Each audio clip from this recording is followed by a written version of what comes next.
Hi, my name's Ellie. Thanks for joining me today. Everyone experiences grief at some point in their life. We go through life losing family.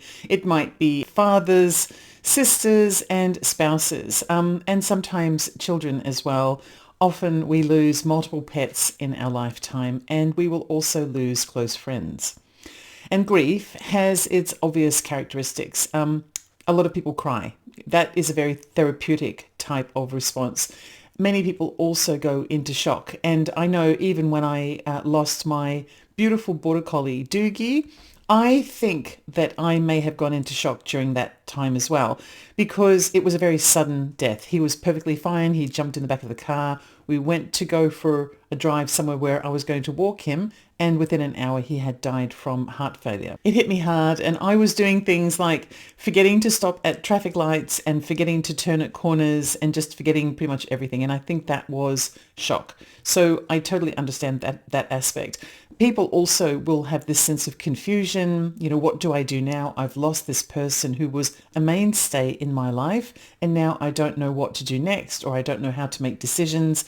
They were the ones who did all the finance, or, you know, they were the one who cooked, or, you know, little things that, of course, we're going to be able to teach ourselves or relearn these things. However, in that moment of grief and loss, we may suffer that sense of confusion, not knowing which way to go next. There's also anger, and the anger can be pointed in a variety of different directions, but often it may even just be as simple as, how could they do this to me by dying? I know it's not logical, but it is part of the grieving process, this element of, you know, finding where you land in your emotions and sometimes testing them all out. And then, of course, we have things that may end up being longer term characteristics of grief, things like loneliness and depression. And then ultimately, we've got this aspect of calmness, because there's an acceptance that life continues beyond that person being here on earth, or that pet being here on earth. And we have to continue to move on because we are the living. But grief also has other characteristics associated with it that are quieter and sometimes a bit peculiar. And they're not the ones that are spoken about in the mainstream quite as often. It might be a sense of, you know, a shift in the air of something, that this person is somehow still present, or a song that you hear that reminds you of them or means something with regards to that person or that pet that has passed. Love does not vanish simply because someone in your life dies. In fact, it lingers, not always in a dramatic way, but often in subtle and even imperceptible ways. You may not even realize that your love is manifesting as a grief. But you might feel, for example, that the person has physically been in your presence, even though you know that they have passed. You can feel them with you, just even if it is for a fraction of a second. I know that also another phenomenon that one of my neighbours experienced in Britain when I was living there. She was actually the neighbour across the street. Her and her husband had a cat for a very long time. I think their cat was 18 or 19 years old when he finally passed. Every night when they would go to bed, once they got comfortable, the cat would sense that they're quiet and comfortable and then jump onto the end of the bed and sleep at their feet on the bed. And long after their cat passed away, every night they would feel that kind of motion of something jumping onto the foot of the bed long after the cat had passed. And they found it really comforting. And I'm sure that there are people out there watching who have had similar experiences. You might even find things like the room gets a bit warmer when you think about that person, or maybe a bit colder when you think about that person. And then a favorite phrase of theirs might pop into your head when you need the right thing to say. And you know that it's something that they used to always say, and it just sort of spontaneously occurs to you. And then you might even be doing ordinary things and suddenly something appears that seems to be a message from them. It might be something that you found in a kitchen drawer unexpectedly, or a sign that you see as you're driving down the street. And somehow you just kind of know that it's a message from your departed loved one. But then there's also unusual phenomena as well. And we'll be talking about one of those in particular today. My mother, I do suspect, might be slightly psychic. I don't know. She is like me, and she has quite profound dreams, but she also has had some interesting experiences. And I know that when my father died, my mother saw what we would classify as a UFO. that shot straight up into the sky in front of her. It was actually an orb, a green orb. And then she saw other orbs as well shortly after my father's passing. But she's also had another really peculiar experience, which I think she's had more than once. And this was just a few days after he passed. One of her appliances in the kitchen switched on without being plugged in. And that kind of freaked her out a little bit. It was a coffee grinder. And I think she was using it to grind nuts or herbs or something, spices or something, but it was an electric coffee bean grinder, and she was sitting and watching television. And it was in the other room in the kitchen, and she heard it running, so she went in to see why, and it wasn't even plugged in. So there you go. And also, she has had what I guess we would class a visitation, which is, my father has returned to speak to her. Shortly after his passing. Of course, she's not. My mother is just an example, and she's lived a longer life than I have. And so, and also she has experienced more grief than I have in that respect, because more people die as we continue through life. But these are some things that I expect to look forward to in the future as well. And I'm sure that there are many people watching who have also had a lot of this phenomena. And I would actually love to see what the comments have to say about that when this video goes to air. Something, when someone dies, it's as though something has paused. A change has definitely occurred because they're no longer here in the material world with us, not in the same way that they were before. But I don't know whether it's necessarily finished. I'm not sure that we've stopped at a stop sign.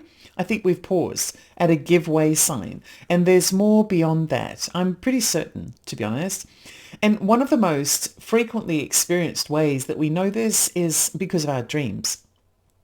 When the mind is quiet and the heart is open, our loved ones visit us in our sleep, I think.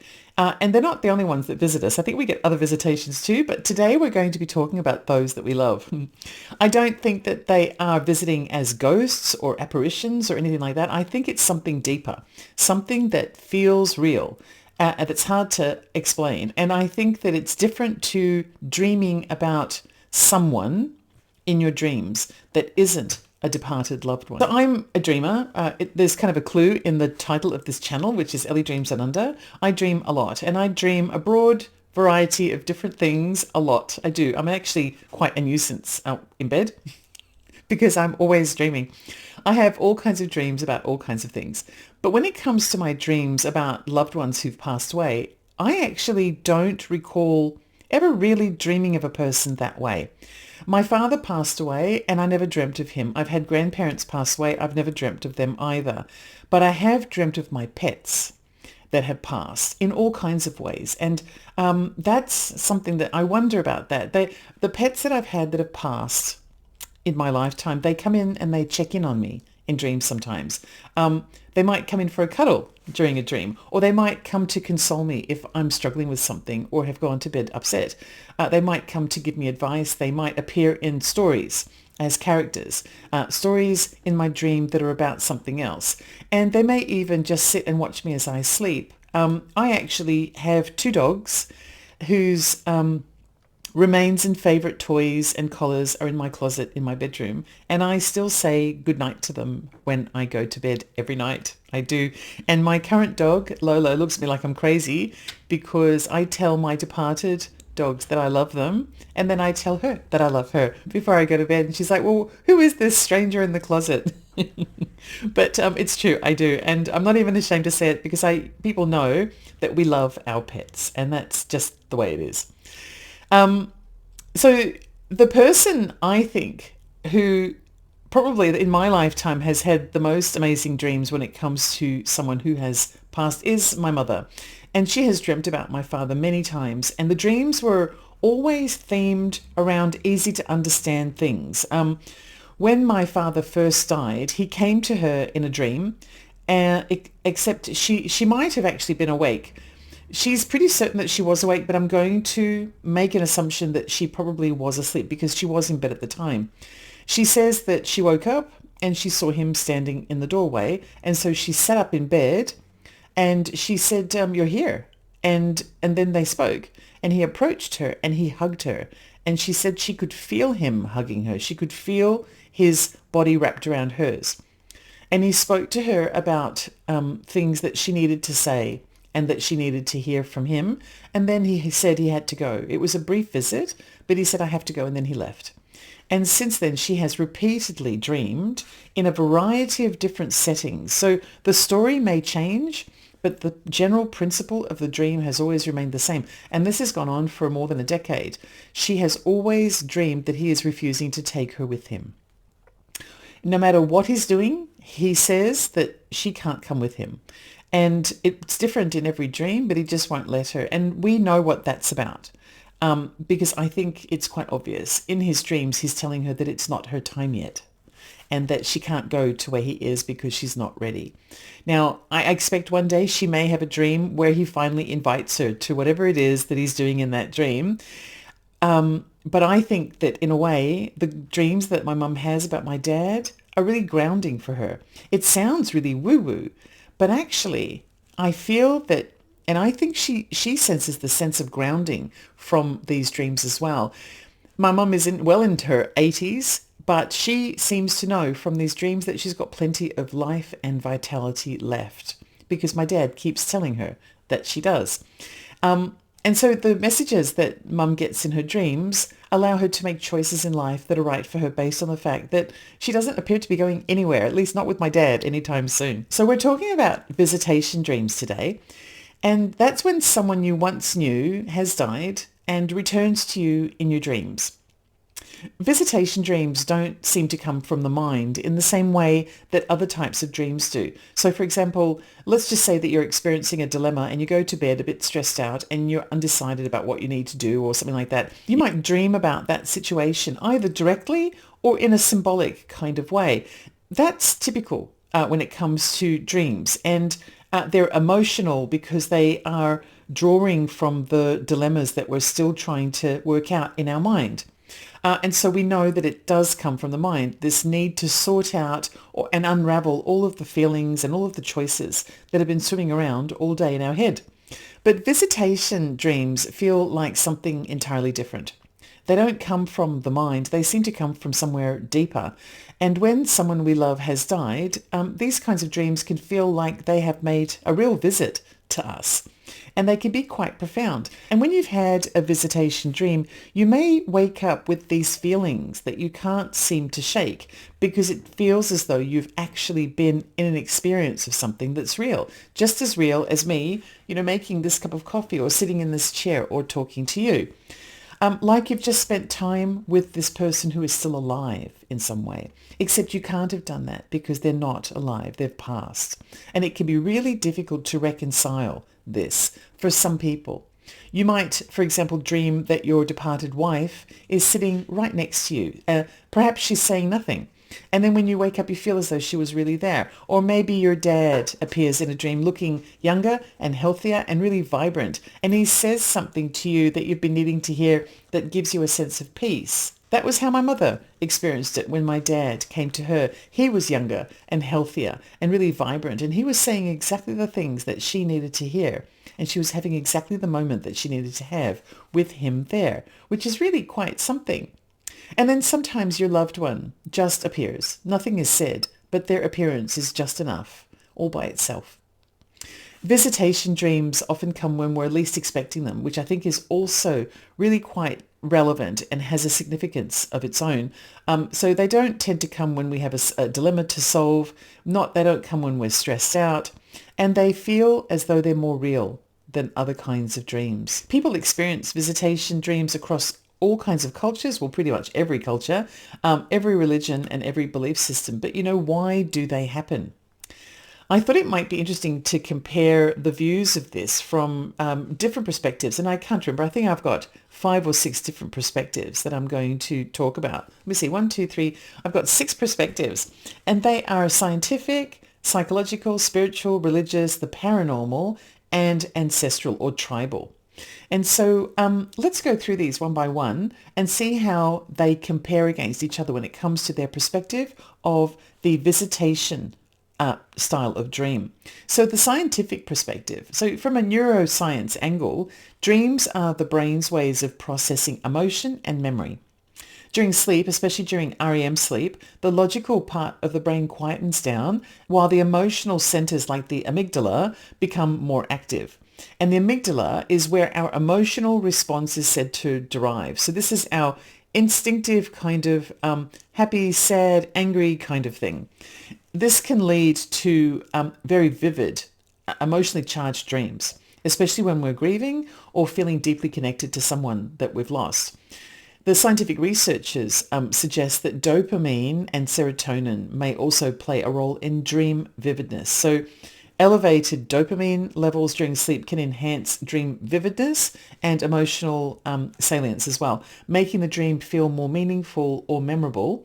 And serotonin helps to regulate the mood and sleep cycles, and the fluctuations in its levels may influence the emotional tone and clarity of your dream, especially during periods of grief or healing. Actually, there is a particular theory, which is the activation synthesis theory, that says that dreams are the brain's attempt to make sense of random neural activity that's been taking place in the brain. So there you go. So in this view, visitation dreams are meaningful, but they're created internally by our mind, by our brain in particular. The psychological perspective. Now, I've been increasingly looking at psychological issues because I feel that there is a lot of overlap between psychology and spirituality. There's just a fine line that many psychologists will not cross. But from the purely psychological perspective, that doesn't really tap into the spiritual. Psychologists often see visitation dreams as part of the grief process as well. The subconscious may use familiar imagery. So this is about melancholy and familiar and memories. Like a loved one's face may appear or their voice might be heard. And the reason why it appears that way is to help us to process loss, find closure, or reconnect with parts of ourselves that we identify with this person. Carl Jung believed that dreams of visitation can actually reflect this process of individuation. So this is where a person is healing and it's part of the journey towards them becoming whole again. So on the spiritual level and the spiritual perspective, visitation dreams are often seen to be real contact with the loved one, a soul from the beyond that's reaching through the veil, a message from the other side. And I think that I fall into this category because I'm a spiritualist by nature. So common threads include the reunion kind of dream, feeling deeply connected to the departed, or there might be an element of guidance there where advice or reassurance is being provided by your loved one in your dream. And also this sense of closure as well. So there's a sense that something that was up in the air has been resolved. Now, slight change is to religion. So we've gone from the science to the psychology to the spirituality, but religion has an entirely different kind of belief system as well.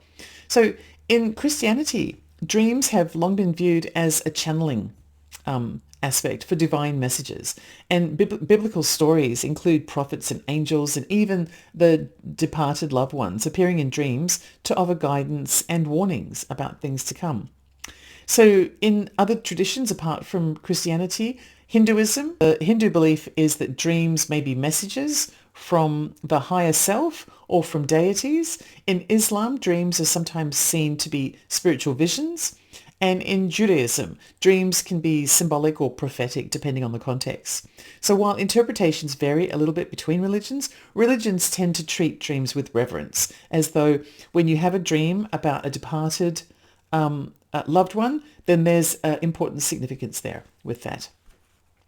And then we've got paranormal. So the paranormal perspective is also one that is probably wider than simply spiritual. And so it may include things like other supernatural events outside of religion or spirituality, and also things like extraterrestrial encounters. So from a paranormal lens, visitation dreams are considered afterlife communication. So a little bit similar to spirituality. Spirits may choose the dream state in the paranormal sense because it's easier to bypass the filters of the waking mind. And so we're talking about multi-dimensional or fabric of different worlds. rather than piercing the veil. It's just a little bit different, but very, very similar. Signs of what could be considered a true visitation in the paranormal sense often include things like vivid clarity or vivid color, and also deep emotional warmth and reassurance, and also a sense of peace that lingers long after the person has woken up from their dream. Some people believe these dreams are telepathic and not symbolic, and that they carry direct messages from the spirit world. And finally, we've got the tribal perspective and tribal wisdom. In many indigenous cultures, dreams are considered to be sacred. They are seen as portals to the spirit realm where ancestors and guides offer wisdom and healing and protection. So, for example, the Native American traditions often view visitation dreams as ancestral communication. This is the same when it comes to the Australian Indigenous cultures, who are well known for their dream time beliefs, where when we dream, we are actually, it's almost like a download, actually, when it comes to the Australian Aboriginal culture. That dream time is almost like a download, where we're actually in the real environment when we're dreaming, and if we encounter one of our ancestors who is one of our loved ones who's passed, then it is a highly significant thing, and they're there to share wisdom. So the dreamer may obviously in the tribal cultures receive guidance or warnings or blessings from elders who walk between the material and the spiritual worlds. And the dreams are interpreted holistically, considering everything from symbols, emotions, and the dreamer's life path. I guess I'm probably a bit of an indigenous-y, tribal kind of believer in dreams, because I believe very similarly that the holistic element of the dream should be looked at. Everything from how you felt and colors, and also your path and how it integrates with the dream and things like that. And so quite significant. Visitation dreams mean different things to different people across the various different cultures and disciplines. We've heard 6 distinct perspectives. Science sees them as neurological events, random firings of neurons, memory consolidation, and a normal part of the sleep cycle. Psychology frames it differently. Psychology looks at dream visitation as part of the grieving process, symbols of unresolved emotion or inner healing. And spirituality suggests that dream visitation is a soul-to-soul contact, messages from the beyond, which are guided by love. Religion interprets the dream visitation as being a divine sign, proof of an afterlife, or an element of comfort that's being provided by God, or guidance, of course, and warning. And the paranormal view is more like a ghostly visitation, or entities that are crossing over from different dimensions. And generally they are lingering in this dimension with purpose. So there's a reason for them coming in the dream. And then finally, the tribal wisdom treats dream visitation as an ancestral communion, something that's sacred and natural and woven into daily life. Each perspective offers something different. So here's the question I want to leave with you today, and I'd love to know what your views are. Which of these 6 perspectives resonates the most deeply with you? And if you've ever had an interesting or maybe even wild and wacky dream with someone who has departed, whether it be a pet or a person, a loved one of some kind, include that in the comments, because I know we all love to hear about dreams. Welcome to the new world. This is Ellie Dreams Down Under. I love knowing you're here, and I'll see you in my dreams. Bye.